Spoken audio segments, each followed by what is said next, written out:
Industri kripto sedang memasuki babak yang benar-benar baru. Setelah persetujuan Bitcoin ETF dan Ethereum ETF yang dianggap sebagai tonggak sejarah, kini sorotan beralih penuh ke Solana ETF. Banyak analis percaya, keputusan persetujuan bisa keluar hanya dalam hitungan minggu, menjadikannya salah satu momen paling ditunggu di tahun 2025.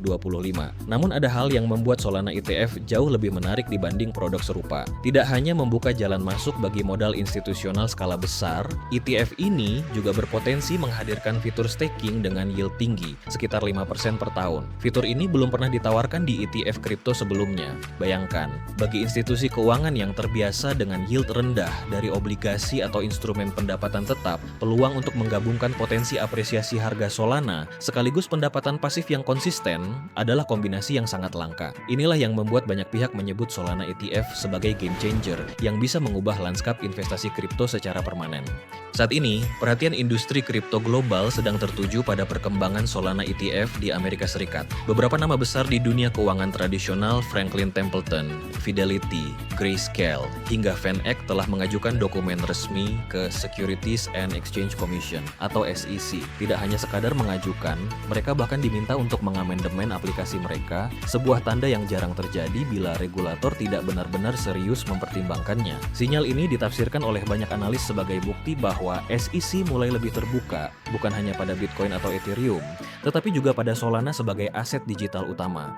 Yang membuat ETF Solana unik adalah fitur staking. Berbeda dengan Bitcoin ETF yang murni berbasis harga spot, Solana ETF membuka peluang bagi investor untuk mendapatkan yield staking. Saat ini, yield tahunan staking Solana mencapai lebih dari 5%, jauh di atas Ethereum yang hanya sekitar 2%. Artinya, investor institusional tidak hanya memperoleh potensi apresiasi harga, tetapi juga bisa mengandalkan aliran pendapatan pasif yang stabil. Kombinasi ini relatif jarang ditemui di instrumen tradisional. Terlebih ketika obligasi pemerintah dan produk fixed income lain hanya menawarkan yield rendah di era suku bunga yang tidak menentu. Bagi institusi besar yang terbiasa mengelola ratusan miliar hingga triliunan dolar, faktor stabilitas arus kas sangatlah penting. Staking yield Solana memberikan proposisi nilai tambahan yang bisa menjadikan aset ini kompetitif dengan produk pendapatan tetap tradisional. Dengan kata lain, Solana ETF menghadirkan produk yang bisa memenuhi dua tujuan sekaligus, diversifikasi portofolio berbasis teknologi baru, sekaligus memberikan return yang menarik dari sisi income. Institusi seperti Fidelity dan Franklin Templeton tidak akan sembarangan menaruh nama mereka pada produk yang rapuh. Fidelity misalnya mengelola aset hingga 4,9 triliun dolar dan punya rekam jejak panjang dalam meluncurkan produk kripto institusional. Franklin Templeton sendiri bahkan sudah meluncurkan dana yang ditokenisasi langsung di blockchain, sebuah langkah yang membuktikan pemahaman mereka terhadap ekosistem digital. Keterlibatan institusi kelas dunia ini menegaskan bahwa Solana tidak lagi dipandang sekadar sebagai aset spekulatif, tetapi mulai diakui sebagai infrastruktur finansial masa depan. Dampak dari persetujuan Solana ETF berpotensi sangat besar. Jika disetujui, arus modal institusional dapat masuk ke Solana melalui jalur resmi dan teratur. Berbeda dengan investor retail yang sering bereaksi emosional terhadap volatilitas jangka pendek, investor institusional biasanya berfokus pada alokasi jangka panjang yang strategis.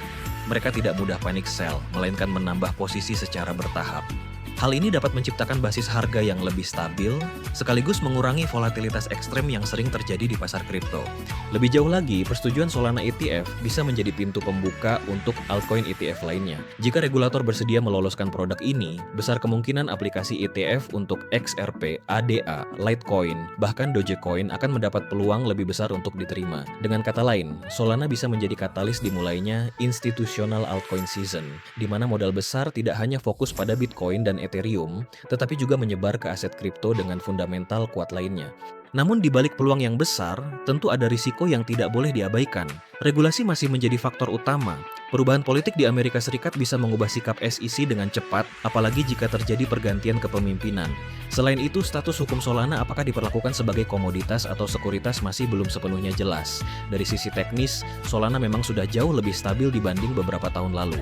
Tetapi catatan masa lalu tentang downtime jaringan masih membayangi. Bagi institusi yang menilai risiko secara detail, aspek ini tetap menjadi perhatian serius. Di samping itu, tingkat sentralisasi validator di Solana juga masih sering diperdebatkan, berbeda dengan Ethereum yang dianggap lebih terdesentralisasi. Faktor lain yang tidak kalah penting adalah lingkungan makro global. Tingkat suku bunga yang tinggi, inflasi, serta ketegangan geopolitik bisa memengaruhi sentimen terhadap aset berisiko, termasuk kripto. Bahkan dengan fundamental sekuat apapun, jika pasar global sedang risk off, arus modal bisa melambat. Dan terakhir, investor harus realistis dengan ekspektasi harga. Solana telah mengalami kenaikan signifikan menjelang kemungkinan persetujuan ETF. Ada potensi bahwa sebagian sentimen positif ini sudah priced in atau tercermin dalam harga saat ini. Fenomena klasik buy the rumor, sell the news bisa saja terjadi, di mana harga justru terkoreksi setelah kabar baik resmi diumumkan. Persetujuan Solana Staking ETF berpotensi menjadi tonggak penting dalam sejarah adopsi kripto institusional. Namun investor yang cerdas memahami bahwa ini bukanlah tiket menuju profit instan. Lebih dari itu, ini adalah sebuah sinyal validasi jangka panjang terhadap posisi Solana sebagai infrastruktur blockchain yang siap menampung arus modal global. Karena itu, strategi yang dibutuhkan bukanlah mengejar hype sesaat, melainkan langkah yang terukur dan disiplin. Diversifikasi portofolio tetap harus dijaga, risk management dijalankan dengan konsisten, dan yang tak kalah penting, kesabaran untuk melihat proses adopsi institusional yang pasti akan berlangsung secara bertahap. Pada akhirnya, mereka yang memandang kripto sebagai bagian dari transformasi besar sistem keuangan global akan melihat momen ini sebagai kesempatan emas untuk ikut serta di fase awal permainan besar ini. Dan jika analisis ini bermanfaat untuk Anda, jangan lupa tekan tombol like, tinggalkan komentar tentang pandangan Anda, dan subscribe channel ini supaya tidak ketinggalan update penting berikutnya.